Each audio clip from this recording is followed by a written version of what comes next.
G please continue کریں. دیکھو زیادہ آگے سر اتنے آ جاؤ, ادھر آ جاؤ. ٹھیک ہو. نحمدہ و نصلی علی رسولہ الکریم اما بعد فاعوذ باللہ من الشیطان الرجیم بسم اللہ الرحمن الرحیم واعتصموا بحبل اللہ جمیعا ولا تفرقوا.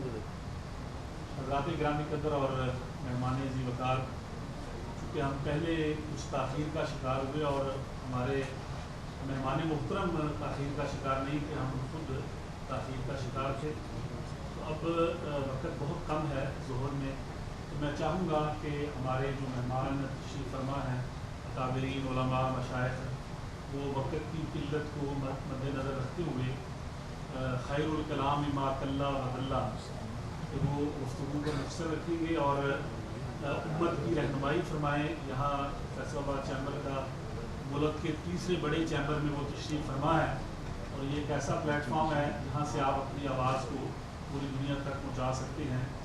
موجودہ جو فرقہ واریت کی لہر آئی ہے اس میں حضرت پیر نور الحق قادری صاحب خاکی وزیر مذہبی امور, ان کی بڑی کوششیں ہیں, انشاءاللہ وہ اس پہ یقین فرمائیں گے.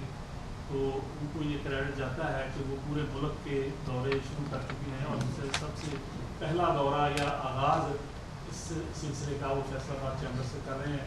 میں بہت مشکور اور ممنون ہوں مہمان محترم کا کہ وہ اتنا سفر کر کے تشریف لائیں, اور ان کا اگلا جو شیڈول ہے آج کا ہم اس کو ڈسٹرب نہیں کرنا چاہتے. اس لیے میں گزارش کروں گا کہ ہمارے علماء اور ہمارے بزرگ مشائخ جو گفتگو کریں وہ انتہائی مختصر اپنا میسیج دیں اس میں کہ اتحاد امت کس طرح قائم رہ سکتا ہے, اور موجودہ جو اس وقت بھی فرقہ واریت کی ایک لہر ہے اس کو ہم کیسے روک سکتے ہیں, اور اس کے اندر ہم اپنا کیا کردار ادا کر سکتے ہیں. میں ملتمس ہوں جناب پروفیسر محمد یاسر مظفر ناظم اعلیٰ وفاق المدارس سلفیہ پاکستان کہ وہ گفتگو سے اس کا آغاز کریں. جناب پروفیسر یاسر مظفر. السلام علیکم ورحمۃ اللہ. وعلیکم السلام. نحمدہ و نصلی و نسلم علی رسولہ الکریم اما بعد. اعوذ باللہ من الشیطان الرجیم بسم اللہ الرحمن الرحیم واعتصموا بحبل اللہ جمیعا ولا تفرقوا. عزت مآب جناب پیر ڈاکٹر نور الحق قادری صاحب, جناب رانا سکندر اعظم صاحب, اور جتنے بھی یہاں میرے قابل قدر قابل احترام حضرات موجود ہیں, آپ سب کے علم میں ہے کہ آج ہم یہاں اتحاد امت کے حوالے سے کچھ بات کرنے حاضر ہوئے ہیں. یہ ایک بہت ہی خوبصورت خواب بھی ہے اور بہت اچھی خواہش بھی ہے کہ ہم اپنی زندگی میں اتحاد امت کو دیکھ سکیں اور اس کے جو فیوز و برکات ہیں اس سے بھی مستفید ہو سکیں. بلا شبہ بحیثیت مسلمان ہم سب کی یہ ذمہ داری بنتی ہے کہ ہم کسی بھی مرحلے میں کسی بھی جگہ پر تفرقہ بازی اور اختلافات کو ہوا نہ دیں. کوشش کریں کہ لوگوں میں ایسا ماحول پیدا کر کے دیں جس سے وہ ایک دوسرے کے ساتھ مل جل کر زندگی بسر کریں, اتحاد کا مظاہرہ کریں.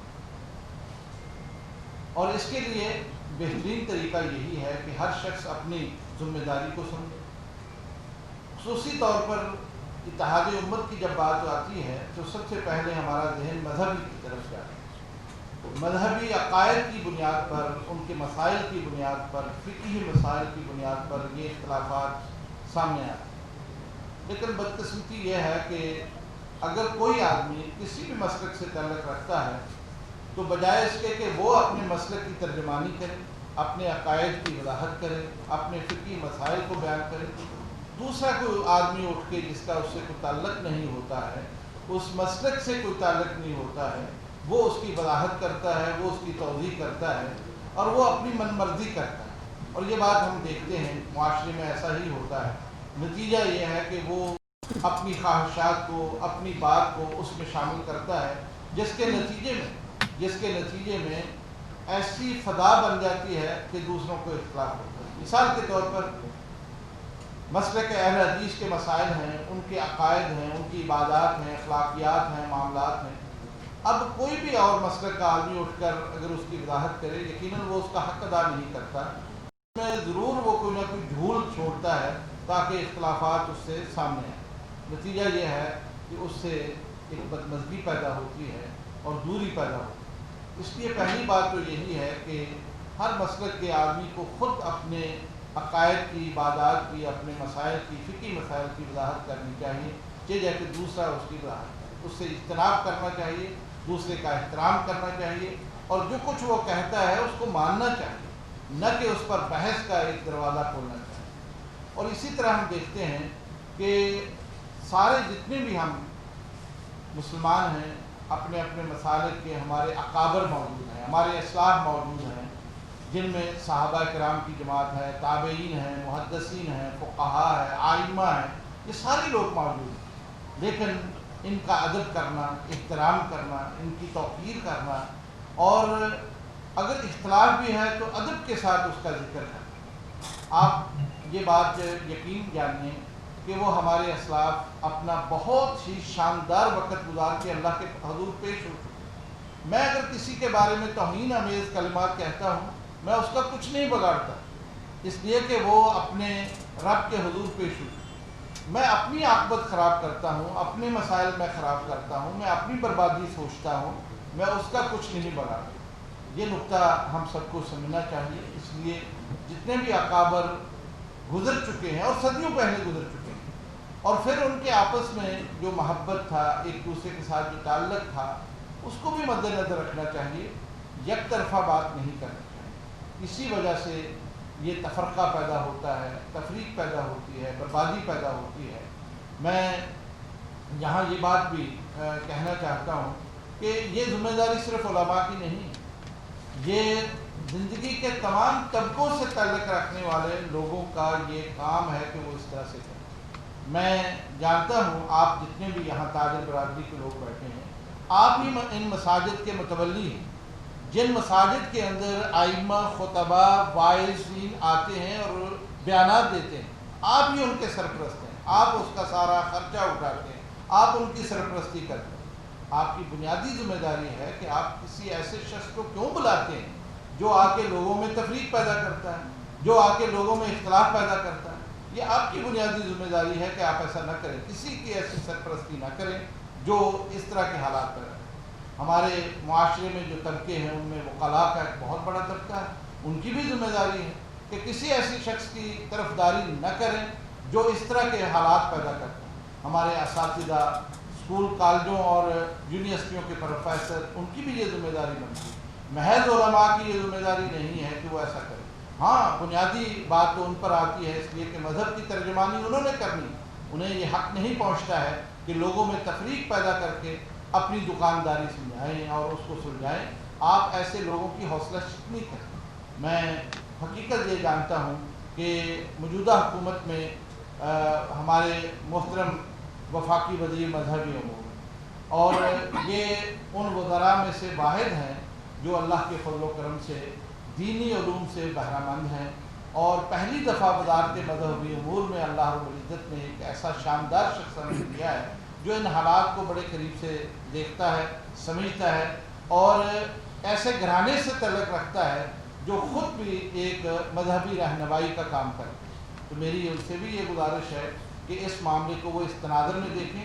کوئی بھی آدمی ہے، کسی بھی مسلک کا ہے، اگر وہ اس طرح کا کام کرتا ہے، آپ ذرا بھی اس کے ساتھ نرمی نہ کریں، فوری طور پر اقدام اٹھائیں اور اسے سزا دیں تاکہ باقیوں کو جو ہے وہ جرأت نہ ہو اور وہ کسی کی توہین نہ کریں، مذہب کے اندر تفرقہ نہ پھیلے. وقت کی قلت کے باعث میں اسی پر اکتفا کرتا ہوں، اور میں شکر گزار ہوں چیمبر کا جنہوں نے یہ اہتمام کیا ہے اور یہیں سے اس بات کا آغاز کیا ہے. اس بات کو یہیں نہ چھوڑیں، بلکہ بار بار آپ علماء کو بلائیں، آپ باقی طبقات کو بھی بلائیں، اور اس طرح کے موضوعات پر ان کی رائے بھی لیں، ان سے بھی گفتگو کریں.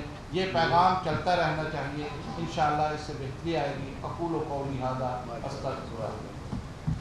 ماشاء اللہ جی، میں ایک چھوٹی سی اناؤنسمنٹ کرتا چلوں کہ آپ کو یہ جو فائلز ہم نے دی ہیں سب کے سارے مہمانوں کے پاس. اس میں چھوٹی سی چٹ ہے کویشچن, اگر آپ نہیں لکھ کے بھیج دیں. نہیں ٹائم نہیں آج, نہیں ٹائم واقعی بہت ہم آگے. اور صرف علماء کرام کی بات ہوگی. دوسری چیز یہ ہے کہ اپنے موبائل میں ریکویسٹ دوبارہ کروں گا سائلنٹ پہ لگا لیں پلیز, تاکہ بالکل ہم مخل نہ ہوں.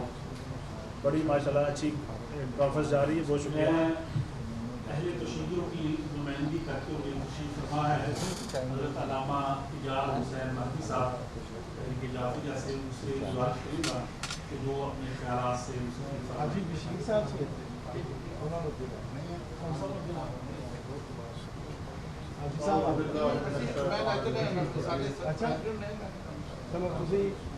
بسم اللہ الرحمن الرحیم الحمد للہ والصلاة علی آلہ اما بعد فقال سبحانہ القرآن بسم اللہ الرحمن الرحیم واعتصموا بحبل اللہ جميعا ولا تفرقوا. منفعت ایک ہے, اس قوم کی نقصان بھی ایک ہی سب کا نبی بھی ایمان بھی ایک, حرم پاک من اللہ بھی قرآن بھی ایک. کیا بڑی بات ہوتے جو مسلمان بھی ایک. فرقہ بندی ہے کہیں اور کہیں ذاتیں ہیں, کیا زمانے میں فرقنے کی یہی باتیں ہیں. قابل تحسین ہے کہ چیمبر آف کامرس کے اراکین جنہوں نے آج ایک عزیز اور شاندار گلدستہ سجایا ہے, میں شکر گزار ہوں پیر نور القادری صاحب کا وہ جہاں تشریف لائے اور ہمیں بخشی. مجھ سے پہلے جو قاری صاحب ارشاد فرما رہے تھے میں ان کی تمام باتوں سے 100% اتفاق کرتا ہوں. اس وقت ملک پاکستان کسی طرح کی بھی فرقہ واریت یا دہشت گردی کا متحمل نہیں ہو سکتا. ہمیں اپنے اندر اتحاد و وحدت کی فضا کو پیدا کرنے کی صرف ضرورت نہیں بلکہ واجب ہے. اور اگر میں یہ کہوں کہ اس اتحاد و وحدت کی فضا کو پیدا کرنے کے لیے اور اتحاد و وحدت اور اتحاد بین المسلمین کے لیے قائد ملت جعفریہ پاکستان حضرت علامہ سید ساجد علی نقوی حفظہ اللہ کا اور باقی علماء ان کے ساتھ, جیسا کہ بزرگان میں سے شاہ احمد نورانی, قاضی حسین احمد جو مرحوم ہو چکے اور موجودہ علماء جو ان کے ساتھ موجود ہیں اور وہ آپ کے ساتھ موجود ہے, ایک بڑا ہی اہم کردار اور ایک بڑا ہی اہم رول ہے اتحاد و وحدت کے حوالے سے. میں یہاں ایک اور بات کی بھی بات کرنا ضروری سمجھتا ہوں کہ کچھ لوگ جو ہماری صفوں میں گھسے ہوئے ہیں اور وہ فرقہ واریت یا تفریق پیدا کرنے کی کوشش کرتے ہیں, ہم بارہا ان سے اظہار لا تعلقی کر چکے ہیں. شیعیت اور تشیع مسلک ہے, اس کا نصیریت کے ساتھ کوئی تعلق نہیں, اس کا غلب اور غالیت کے ساتھ کوئی تعلق نہیں. امت کے اندر تفریق پیدا کرنے والوں کے ساتھ تشیع کا کوئی تعلق نہیں. ہمارا نقطہ نظر واضح ہے اور وہی نقطہ نظر ہے جو ہمارے بزرگ علماء کرام مراجعین عظام بالخص حضرت آیت اللہ سید علی حسینی خامنائی کا جو فتویٰ موجود ہے, اور پاکستان کے اندر ہمارے جو بزرگ علماء ہیں مثلا حضرت آیت اللہ عظمہ شیخ محمد حسین نجفی, قائد ملت جعفریہ پاکستان علامہ سید ساجد علی نقوی, مفسر قرآن شیخ محسن علی نجفی اور حضرت آیت اللہ حافظ سید ریاض حسین نجفی. ہمارا ان بزرگان کا متفقہ فیصلہ اور متفقہ اعلامیہ موجود ہے کہ کسی بھی مسلک کے مقدسات کی توہین فقہ جعفریہ میں اور تشیع میں حرام ہے. اگر کوئی شخص کسی کے مقدسات کی توہین کرتا ہے تو اس کا ہمارے ساتھ کوئی تعلق نہیں. اور یہ چند عناصر ہیں, اور میں آپ سے ایک اور گزارش بھی کروں کہ یہ وہ عناصر ہیں جن سے نہ صرف باقی مسالک متنفر ہیں یا باقی مسالک کے لیے یہ نقصان دہ ہے, یہ ہمارے اپنے اندر کے لیے بھی نقصان دہ ہے. اندرونی طور پہ ان لوگوں نے جو ہمارا نقصان کیا ہے وہ شاید اتنا بیرونی طور پہ نہیں کیا ہوگا جتنا ہماری اپنی صفوں کے اندر ان لوگوں کی وجہ سے نقصان ہوا. میں ان کو مشخص یا نامینیٹ نہیں کرنا چاہتا، وہ آپ سب جانتے ہیں، میں بھی ان کو جانتا ہوں. تو بہرحال ان لوگوں کا ہمارے ساتھ کوئی تعلق نہیں. میری ابھی آنے سے پہلے قائد محترم سے بات ہوئی تو انہوں نے مجھے فرمایا کہ مولانا آپ میری طرف سے کھل کے بات کریں کہ یہ جو تفریق پیدا کرتے ہیں، مقدسات کی توہین کرتے ہیں، توہین آمیز رویہ اختیار کرتے ہیں، ان کا تشیع سے یا فقہ جعفریہ سے اتنا بھی تعلق نہیں جتنا کھجور کی گٹھلی کا اس کے دانے کے ساتھ تعلق ہوتا ہے. ہمارے ان کے ساتھ کوئی تھا، ہم اتحاد و وحدت کے لیے ہر حوالے سے اور ہر پلیٹ فارم کے لیے تیار ہیں. میں یہاں پہ یہ کہوں کہ حافظ امجد صاحب مجھے اچھی طرح جانتے ہیں، انجینئر نذیر رنداوا صاحب ہمارے مہربانوں میں شامل ہیں، اور باقی بہت سے ایسے احباب مجھے جانتے ہیں کہ جب بھی فیصلہ آباد میں اتحاد و وحدت کے حوالے سے کوئی بھی پروگرام ہوا ہے اور کوئی بھی کانفرنس ہوئی ہے تو الحمدللہ میں اس پروگرام میں اور اس کانفرنس میں پیش رہا ہوں. اور پھر بھی اگر اتحاد و وحدت کے حوالے سے، اتحاد امت کے حوالے سے، اتحاد بین المسلمین کے حوالے سے کوئی بھی اقدام ہو، کوئی بھی پروگرام ہو تو ہم اس میں آنے کے لیے تیار ہیں. اور یہ بات مسلم ہے کہ ہم کوشش کر رہے ہیں کہ ان لوگوں کو اپنی صفوں سے باہر نکالیں، اور ممکن ہے کہ نتیجے پہ کہ ہمارے بزرگ علماء کوئی مشترکہ اعلامیہ جاری کہ ان لوگوں کا، تفریق پھیلانے والوں کا ہم سے کوئی تعلق نہیں. اور بڑی خوبصورت بات کی مجھ سے پہلے قاری صاحب نے، فرقہ واریت جو سب سے بڑی چیز ہے وہ یہ ہے کہ کسی دوسرے مسلک کی ایکسپلین کا کوئی حاصل نہیں. وہ خود اپنے مذہب کے وضاحت پیش کر سکتا ہے، اور اس کی وضاحت کو جو ہے وہ اس کے مسلک کی اور مذہب کی وضاحت سمجھا جائے. میں آخری گزارش کروں گا اور آپ کی جانتوں کو تمام کرتا ہوں.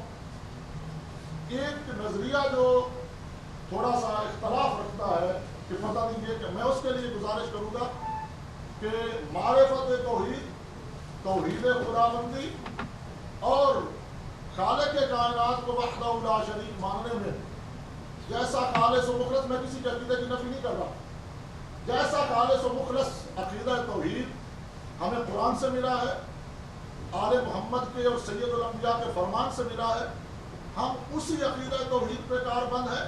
اللہ الذی خلقکم ثم رزقکم ثم یمیتکم ثم یحییکم هل من شرکائکم من یفعل ذلک من شیء سبحانہ وتعالی عما یشرکون.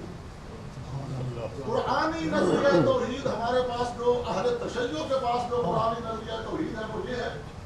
اس کے بعد اگر ہم اپنے اسلاف کے نظریہ توحید کی بات کریں تو ہمارے لیے علی حیدر کرار کا وہ قول کہ الہی کفا بعزا ان اکون لک عبدا وکفا بفخرا ان تکون لی ربا انت کما احب فاجعلنی کما تحب. کہ میرے اللہ، میں علی کی عزت کے لیے اتنا کافی ہے کہ میں تیرا بندہ ہوں، وکفا بفخرا ان تکون لی ربا، اور میں علی کے فخر کے لیے اتنا کافی ہے کہ تو میرا رب ہے. انت کما احب فاجعلنی کما تحب. میرے اللہ تو تو ویسا رب ہے جیسا میں علی چاہتا تھا، اب مجھ کو ویسا بندہ بنا جیسا تو چاہتا ہے. قرآنی نظریہ توحید، ہم اسی نظریہ توحید پر کاربند ہیں جو قرآنی نظریہ توحید ہے. ہم اسی نظریہ توحید پر کاربند ہیں جو ہمارے آئمہ کا اور ہمارے اسلاف کا نظریہ توحید ہے. مسا کی گزارش، اس کے لیے میں ایک اور گزارش کرتا چلا جاؤں کہ راوی کہتا ہے میں دیکھ رہا تھا آدھی رات کا وقت آدھی رات کا وقت تھا، میں کعبہ کے قریب سے گزرا، کچھ دکھائی تو مجھے دیتا نہیں تھا، بس ایک آواز تھی جو میرے کانوں تک پہنچ رہی تھی. میں نے اس آواز کو سننے کی کوشش کی تو کہنے والا کہہ رہا تھا الہی غارت النجوم ونامت النجوم اغلقت الملوک وابوابها واقامت علیہا حراسها. اللہ، ستارے غائب ہو چکے ہیں، سونے والے سو چکے ہیں. اغلقت الملوک وابوابها، دنیا کے بادشاہوں نے اپنے دروازوں کو بند کر دیا ہے. واقامت علیہا حراسها، اور انہوں نے اپنے دروازوں پہ پہرے دار اور چوکیدار بٹھا دیے ہیں. اب دنیا کے کسی عام بادشاہ تک تو کسی فقیر، سائل، غریب، نادار کی رسائی ممکن نہیں. وبابک مفتوح للسائلین، مگر میرے اللہ تیرا دروازہ اس وقت بھی سوال کرنے والوں کے لیے کھلا ہے. راوی کہتا میں سن رہا تھا، کہنے والا کہہ رہا تھا مسکین و کعب فنائک، میرے اللہ تیرا مسکین بندہ تیرے دروازے پہ آیا ہوا ہے. فقیر و کعب فنائک، تیرا فقیر تیرے دروازے پہ آیا ہوا ہے.